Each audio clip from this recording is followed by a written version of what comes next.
My name is William Woods. I'm past master of San Antonio Lodge Number 1 and a past deputy grand master of the Most Wishful Prince Hall Grand Lodge of Texas. I was born June the 1st, 1933 in Glasgow, Missouri. Regular childhood,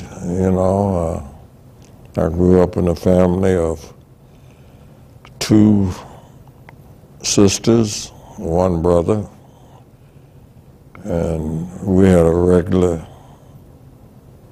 family. Daddy in charge and Mama making all the rules. Daddy's name was Luther Woods, Mama Finell, Miss Finell, F-I-N-E-L-L.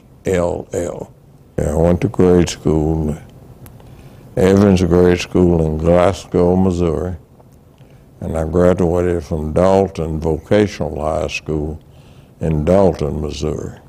I graduated in May of 1951. I entered the Air Force in October 1951. I went into the Air Force because it was best work available at the time for me, for a young high school graduate. That was because in a small town, there's not many jobs available, and those that were available, I did not want to do. I did have no desire to become a farmer. When I first joined the Air Force, I went into food service. I went to school, a cook and baker school in Fort Sill, Oklahoma, and I did that for approximately 4 years, after which I became a training instructor, and I did that off and on for about 12 years in one phase or another. I went back into food service in 1968, 1967. Spent a year in Vietnam, December 67 to December 68. Then came back and went back into the training program and stayed until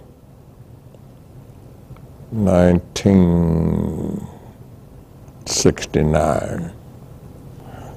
Got transferred to Richard Gabor Air Force Base in Missouri, became the food service superintendent,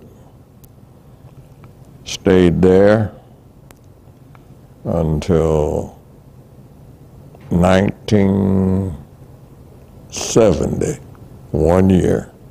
Came back to Brooks Air Force Base in San Antonio, Texas, as food service superintendent, and stayed there until 1962, May the 30th, 1972,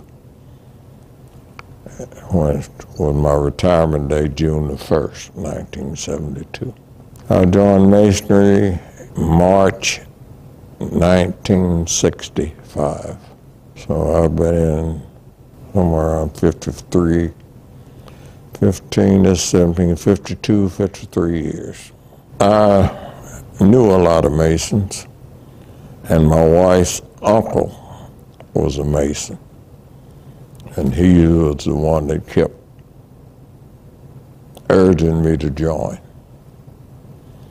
And in 1964, in my family, when they start talking Masonry talk, you done got married, had a job, a wife, and a kid, before my daddy thought you was man enough to be a Mason. When I graduated, or was advanced to the 3rd degree, I.H. Claiborne was the Grand Master of Texas. I was raised in San Antonio Lodge Number 1. And the whistle master at that time was Leroy Martin. I've traveled extensively since being in Masonry. I don't recall all the places I've been, but every place I've ever been since joining, I would have some Masonic conduct or some Masonic visitation, even in Vietnam. We had a study club established in Vietnam. So have made the pilgrimage to Prince Hall's grave in Massachusetts on an annual pilgrimage, on a 10-year pilgrimage. So all the places I've been, I would probably never been able to recall them all. I was raised in 1965, and I became master of San Antonio Lodge No. 1 in 1975. When I became whistle master, the senior warden was Norris McVeigh, and the junior warden at the time, I believe, was was Joe Bricks at that time, the junior warden. I served as master approximately 6 years, I think. I think it was probably 6 years. The reason I only served that length of time, number one, my senior warden didn't want to take the job, and I was also serving the first 2 years as potentate of Musa Temple 106. I got involved with Grand Lodge work by attending regional sessions, Grand Lodge sessions, every time there was a Masonic gathering, whether it be holidays, birthdays, or whatever. I was always around. Before I became master of San Antonio Lodge No. 1, I served as junior warden for San Antonio Lodge No. 1, and there were times when the senior warden and the master were not able to make certain trips, or representative trips, and I would make those trips for San Antonio Lodge No. 1. I was appointed to several committees by Grand Master Claiborne, and once that was done, you stayed busy because Grandmaster Claiborne always found a job for you. One of the people instrumental in getting me into the Grand Lodge Circle, or the management circle, was L.A. Foster, a member of Blue Bonnet 192, who was serving as Grand Senior Deacon at that time. I guess the first Grand Lodge office was when I was appointed district deputy. I guess the rest of the work was committee type work. But I think at one time I was also a special deputy. At least I got charged up with it. Nobody ever told me I was. But I ended up on the staff of District Deputy Robert Brown.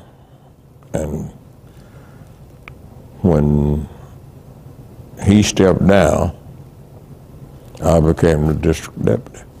I became district deputy, and at that time, we had several districts that were formed a region. So at the same time, I was also regional director as well as district director. But I became district deputy in 2 years, I think it was, maybe 3, 4 years. I know that it had to be after 1991, I'm trying to say it was 1993 that I became junior warden. 2 years after I became junior warden, I became senior warden. And maybe a year after that, I became deputy Grand Master. At the time I was deputy Grand Master, the Grand Master was Robert Connor. I don't have anyone that was most influential. I have many people that were influential, such as past Master A.R. Jernigan, who was the master of H.M. Turner Lodge 303 here in San Antonio. I mentioned before, past Master Lawrence Foster, who is still living. He's a member of Blue Bonnet Lodge 192. One man that was very influential in my life, though he was a Mason that did not practice, but he was a mortician here in San Antonio, G.J. Sutton. There's a place in town now that is still called Tucker's Cozy Corner, and he was one of my mentors. Brother Lockhart, George Todd. These are some of the older members that have passed on. But those were the people that took me under their arms, if you will. They gave me jobs I didn't want, and then they supervised me on those jobs that I didn't want to start with. Then they encouraged me to do more. So some of the older, elder Masons.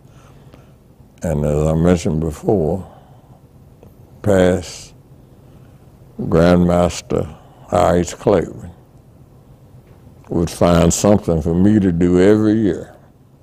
And of course, I realized I wouldn't have that job next year because he would fire me sometime during that year for doing whatever what he asked me to do and not doing it the way he wanted it done.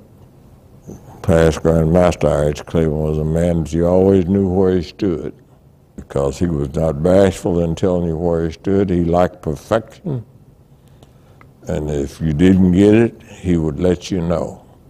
But he had Masonry in his heart, and he lived and breathed Masonry. In fact, that's one of the places, one of the things I admired about him, he didn't only know it or have knowledge of the profession, he lived it. But he was a hard taskmaster. But he was always looking for success for the group. And that's what I liked about him. Past Grand Master Connor was he was a good manager, but he had not so good personnel techniques. And by that I mean he had Masonry at heart, he had the Grand Lodge at heart, he worked hard, but no leader can do anything by himself. He has to have followers, and you have to have willing followers. Sometimes as leaders, we can become too commanding, and that slows down our progress. I was district deputy under past Grand Master Cash. One of the easiest people in the world to work for, but still very stern and very exacting, but had a very pleasing personality. I served under him until he was out of office. I first served as district deputy under Grand Master Rout. And then when Grand Master Rout died, Grand Master Cash became Grand Master. I have worked with Grand Master Curtis over the years.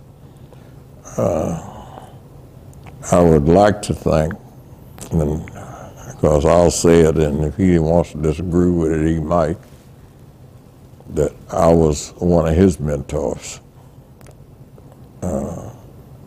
I knew him from the time before he served as Tyler, and he has always impressed me as a strong leader.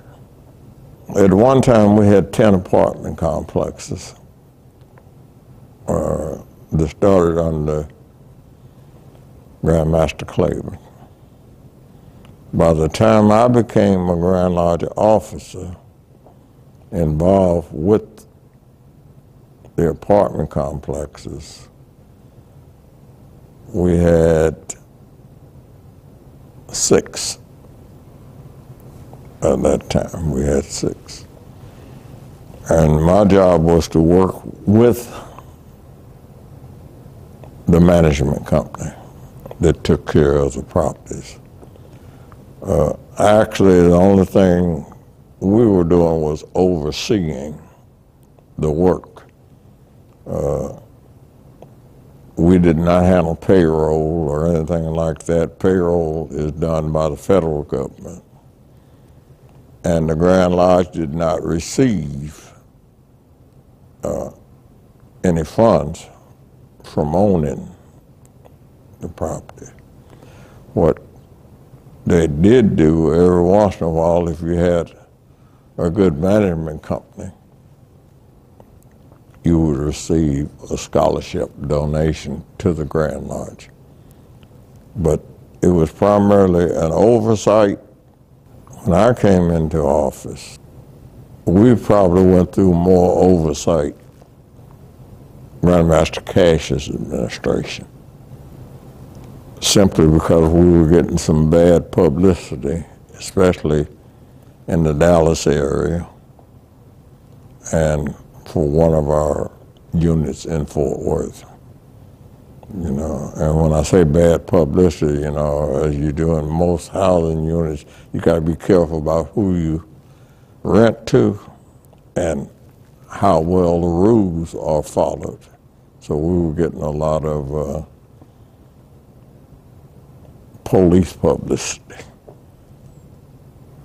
So we did more oversight, I guess, than Cash did. And Cash, we thought it was because of the management company. So the board decided to get rid of that management company and to hire another one. So with a new management company, we certainly had to be on top of what was going on. And things did shape up quite a bit. Well, I have conducted, I don't know how many funerals. My first funeral that I conducted, I was junior warden in San Antonio Lodge No. 1. Whistle Master Martin was in Ohio seeing about a brother that was gravely ill.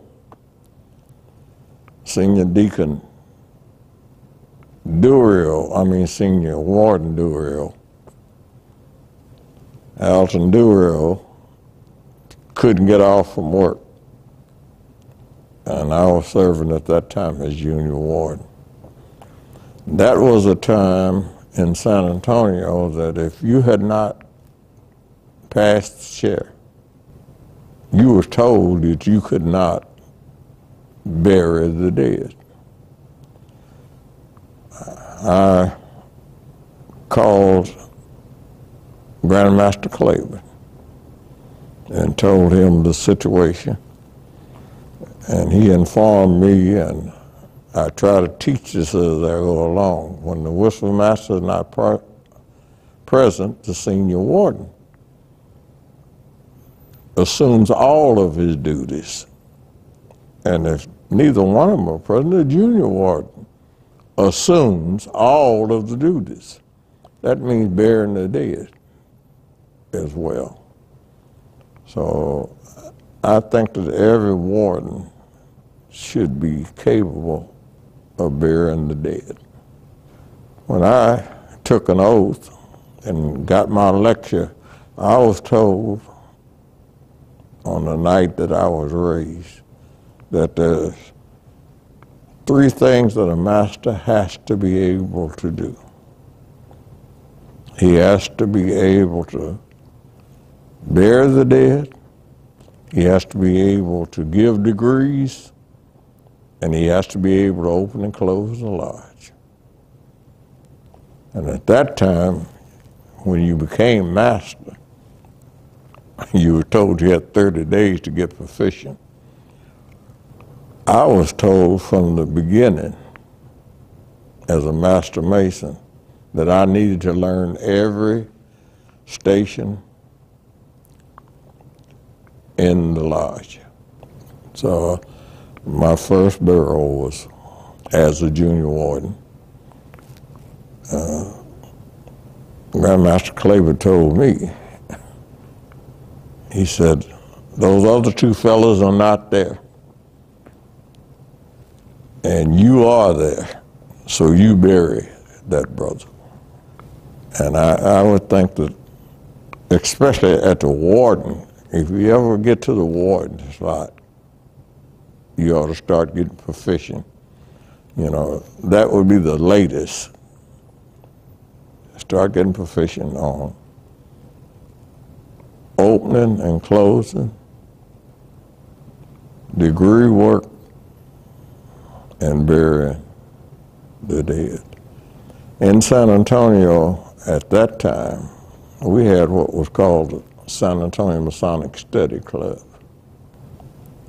I attended that study club from the first year I was in Masonry. Eventually became the president for a 2-year period. But I would think that study periods for each lodge is essential if you're going to elevate your membership. Masonry has changed over the years. The purpose of Masonry has not changed. The goal of Masonry has not changed. But Masons have changed. Consequently, the organization has changed somewhat. Some for the better when it comes to progress, doing things modernly. Other principles have become weaker. We still speak of brotherly love, but we don't embrace brotherly love. And so in that respect, I think the organization has become weaker rather than stronger. And I believe that is because those of us who have the Masonic spirit don't teach the Masonic spirit.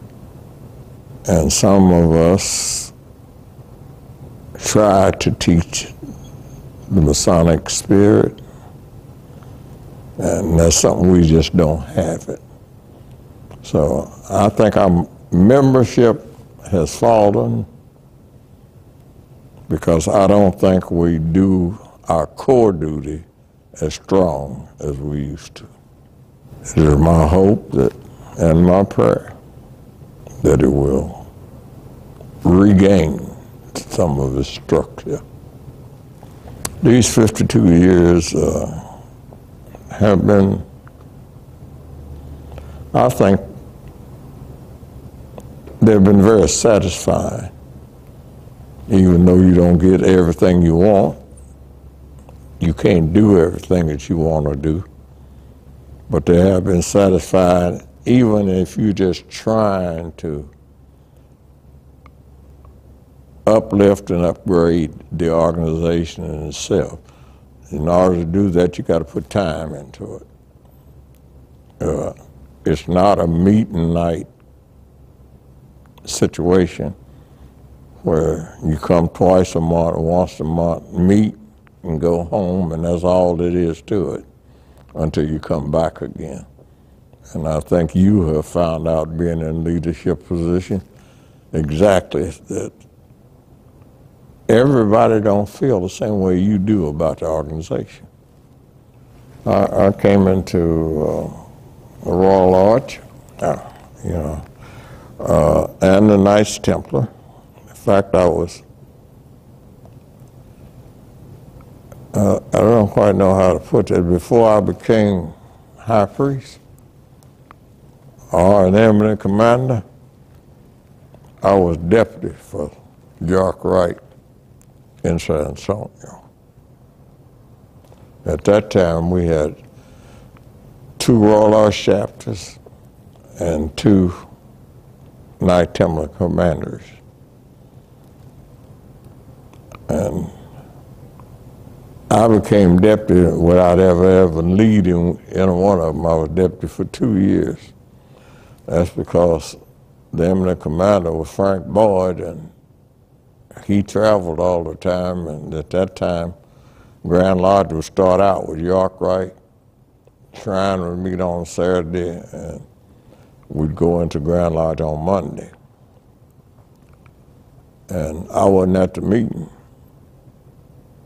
And they needed a deputy in San Antonio.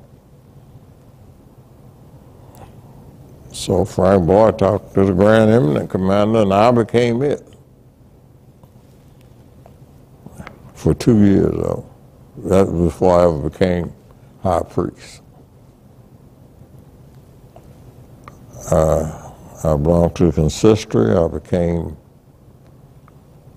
commander-in-chief. Well, I headed up every house in the consistory. And eventually, and I was treasurer for the consistory. And eventually became, after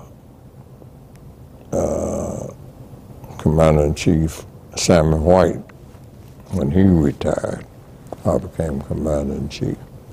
I was elevated to the 33rd and last degree of Scottish Rite Freemasonry in 1976 in Washington, D.C.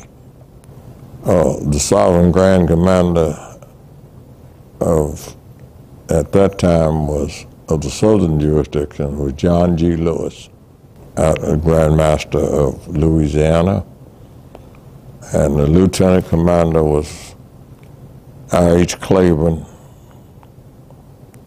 Grand Master of Texas. I joined Musa Temple, number 106, San Antonio, Texas, 1969.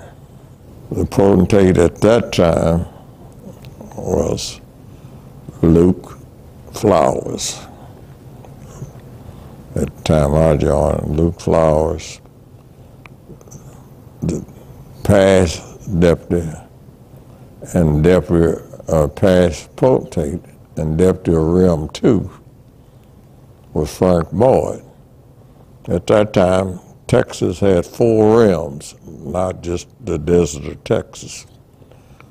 You had San Antonio, Houston, Wichita Falls, no, it wasn't Wichita Falls, Amarillo, that end, and Dallas, I think it was. And each one of them had one man in charge. We was in the realm 2, and Frank Boyd. 2 years later, they consolidated all the realms and made it the desert of Texas. And Frank Boyd was the first deputy of the desert of Texas. Frank Boyd was an honorary past imperial commander, and his wife, Lucille Arbois, was a past imperial commandress. I became potentate 1975. Served 2 years. At that time, ever since I've been a member of Musa Temple, the normal term was 2 years. Deputy Oasis,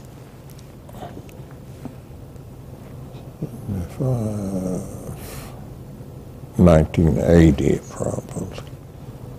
And I became Deputy of the Desert after Green Davis.